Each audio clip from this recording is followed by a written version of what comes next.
This is the Weather Gazer Philippines, your trusted weather channel.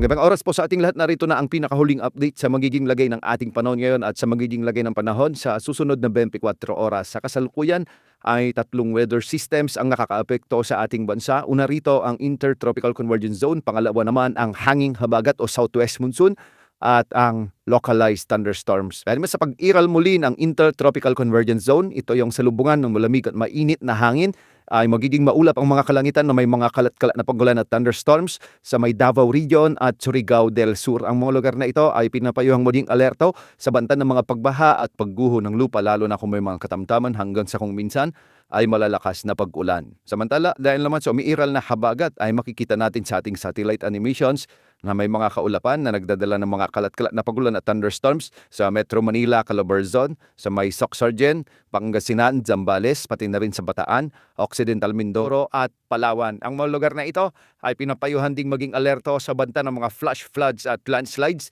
lalo na kung may mga katamtaman hanggang sa kung minsan ay malalakas ding pagbuhos ng ulan. Samantala, sa Bicol Region, Western Visayas, Negros Island Region, sa may Zamboanga Peninsula, Bangsamoro Region o BARMM at ang nalalabing bahagi ng Central Luzon at Mimaropa ay magiging bagyang maulap hanggang sa maulap naman ang mga kalangitan na may mga tsansa ng mga kalat-kalat na pagulan at thunderstorms, dulot pa rin ng umiiral na mahinang southwest monsoon. Kaya posible pa rin ang banta ng mga pagbaha o pagguho ng lupa, lalo na kung may mga umiiral na severe thunderstorms. At para naman sa nalalabing bahagi ng ating bansa, maraming lugar ngayon ang nakakaranas ng mga localized thunderstorms.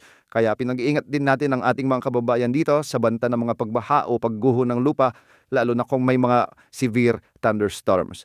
Para naman sa lagi ng mga pag-alon sa ating karagatan ng mga baybayin sa halos buong kapuluan, ay posibleng umabot hanggang 1.2 meters at walang nakataas na gale warning sa anumang baybaying sakop ng ating bansa. Samantala, isang LPA o low pressure area naman ang minomonitor ng Pag-asa sa labas ng ating area of responsibility.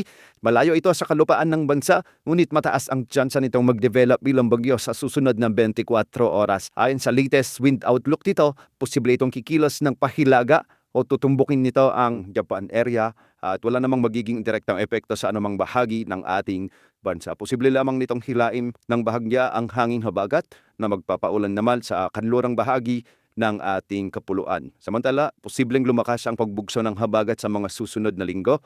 Ayon ito sa mga wind outlook natin sa iba't ibang weather models. Kaya ngayon pa lamang pinaghahanda na natin ang ating mga kababayan sa kanlurang bahagi ng ating bansa sa posibleng maging epekto ng weather system na ito sa mga susunod na araw.